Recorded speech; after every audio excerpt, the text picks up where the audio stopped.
Welcome back. Today I wanted to talk about my 2023 reading stats, and I also wanted to go over 24 books that I would like to get to in 2024.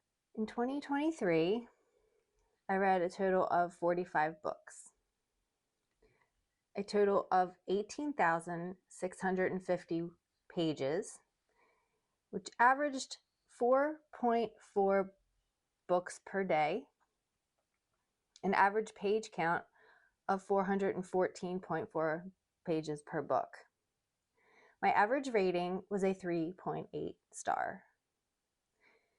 An average page read per day was 51.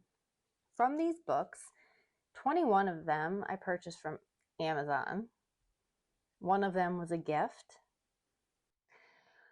5 of them came from a book box subscription. 4 from the library. 3 were on Kindle. 2 I got from Book Outlet. 2 from Waterstones. 6 of them came from the author as a ARC or as a beta reader. And 1 of them came from the Broken Binding. I gave out a total of 9 5 stars, 18 4 stars, 17 3 stars, 1 2 star, and 0 1 star. The majority of the books I read were between 300 and 400 pages. And also the majority of the books I read fell within the fantasy category. Next, I'm going to talk about the 24 books that I want to read in 2024. I've broken them up into science fiction, fantasy, literary fiction or historical fiction, and then horror and thriller. There are 7 in the science fiction category. There are 11 in fantasy category. There are 4 in the literary fiction or historical fiction, and there are 2 in the horror and thriller section. So let's talk about the 24 books that I hope to get to in 2024. We'll start in the sci-fi genre with Caliban's War by James S. A. Corey. This is book 2 in the Expanse series. I just finished reading the first book, Leviathan Wakes, in January, and I really enjoyed it, although I made the mistake of starting the series first on TV, which generally speaking, I don't enjoy reading a book after I've already seen the show or the movie. So I didn't finish the first season as far as I made it because I decided that I really wanted to read the series. And so I stopped watching it. And so I did like that book. I thought it was fun. It was good. And so I'm excited to get to this one because I've heard a lot of good things on booktube regarding the series as a whole. So this is one of my top priorities. Next I have Kingdoms of Death by Christopher Rocchio. And if you know me, you know that I love the Sun Eater series. And so this is a continuation. This is book 4 in the series. And I am super excited to get to this one. This is definitely, again, a top priority. Next we have book 5 in the Sun Eater series. This is Ashes of Man by Christopher Rocchio. And I have actually pre-ordered the 6th book, Disquiet Gods. I believe I got the trade paperback edition that comes out in April. I could be wrong. It could be the hardback. Not sure. Stay tuned. Then we have another book that I recently spoke about in my Christmas book haul. This is Ascension by Nicholas Binge. Another great sci-fi that I've heard many good things about on BookTube. Two Like the Lightning by Ada Palmer. I believe this is also the first book in a series that I've heard good things about. The Abyss Beyond Dreams by Peter F. Hamilton. This is also the first book in a series. Chronicle of the Fallers, book 1.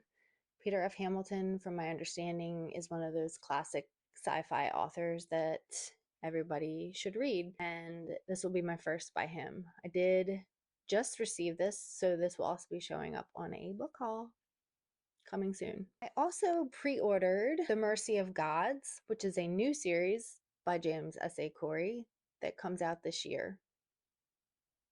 It's called The Captive's War, and it is, like I said, book 1. Next, I'll move on to the fantasy genre.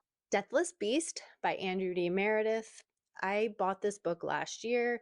It's been sitting on my TBR pile, and I just have yet to pick it up, but I've heard that it is a great book. Volume 1 of the Kalashan saga. Kalashan?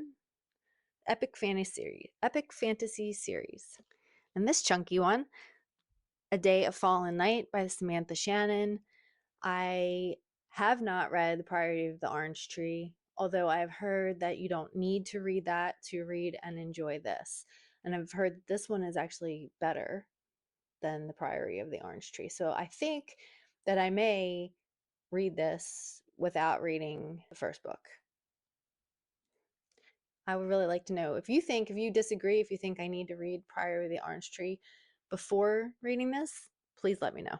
The First Binding by R.R. Verity. This is a big, chunky book, and I understand that book 2 comes out this year. I've heard R.R. Verity talk several times about his study in the monomyth, and I've heard this compared to The Name of the Wind, which I adored. And I know people give Patrick Rothfuss a lot of crap in for some of his stories and for not publishing his 3rd book in a series, but I think his writing is fantastic. I loved it, and so if this is anything like that, then I'm sure that I will love this just as much, if not more. The Ruin of Kings by Jen Lyons. This is book 1 in a series. I have book 1 and book 3. Somehow I neglected to get book 2, but that's okay because I haven't read this yet. It has some really gorgeous maps inside. I love a good map. Jade City by Fonda Lee. I'm sure this book needs no introduction. I'm sure everyone is familiar with the Greenbone saga. I have not read it yet. I plan to pick it up this year. Memories of Ice by Steven Erikson. This is book 3 in the Malazan series. I read books 1 and book 2 last year. I loved book 1. I didn't love book 2. I am not a huge fan of battle scenes and war. I don't like it when it takes over the story, when that's really all that is there. I'm more interested in the characters and the relationships and the background plots, political intrigue. That book had that. I felt like it was much more action, battles, craziness. There are a few books that I don't have the physical copies of. One of them is The Book That Broke the World by Mark Lawrence, which is not out yet, but I have pre-ordered it. I read The Book That Wouldn't Burn last year, and I loved it. So it was a no-brainer that I was going to pre-order this one to have and probably read as soon as it gets here. Also, The Mask of Mirrors, which I have on Kindle. I have heard that this book is a little bit of a doozy to get into, that it can be confusing, but that it is worth the payoff in the end. So I'm going to give that one a go. Also, Nettle and Bone by T. Kingfisher. I have not read any of T. Kingfisher's books yet. This will be my first, but I have heard also, again, many good things about this story. The Familiar by Leigh Bardugo, which is a pre-order. It comes out, I believe, in April. Could be wrong. I believe this is an adult fantasy. Could be wrong about that as well, but I have read from Leigh Bardugo before, and I really enjoyed her writing. So we'll see. Projections by S.E. Porter.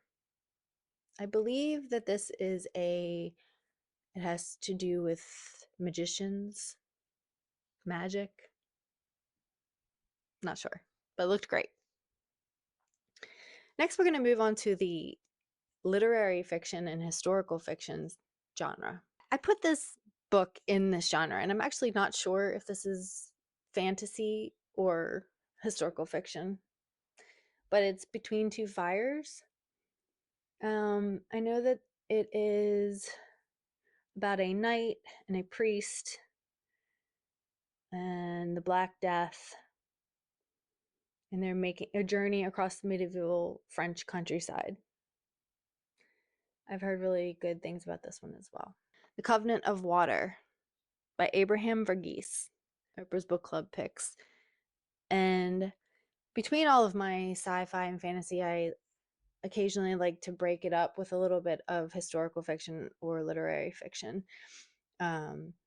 Just, kind of cleansing the palate, if you will.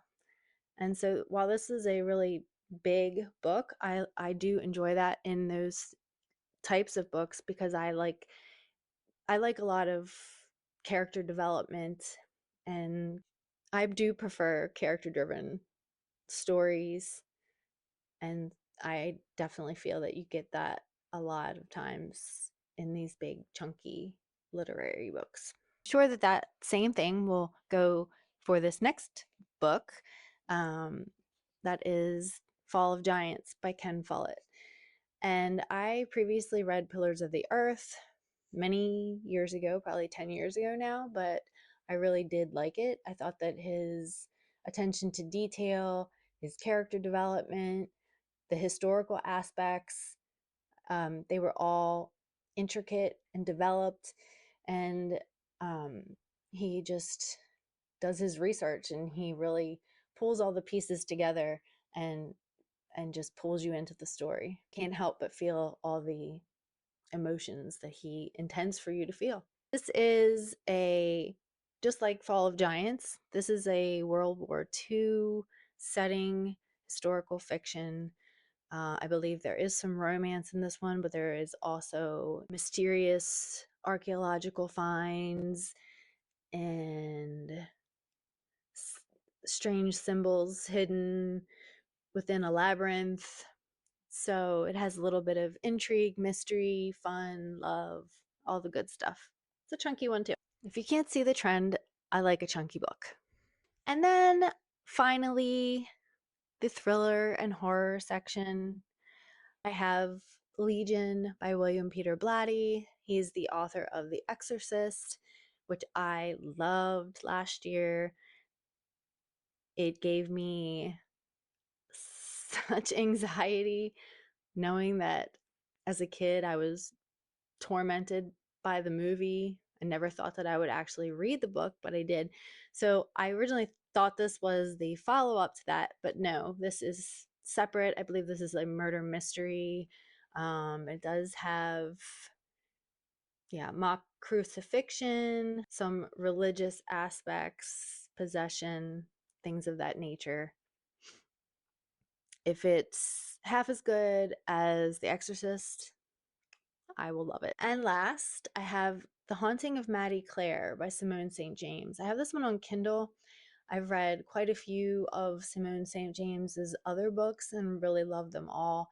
She really does a great job writing mystery and spooky all in one. Spooky aspects usually end up just being a part of the mystery, but she can write a good thriller.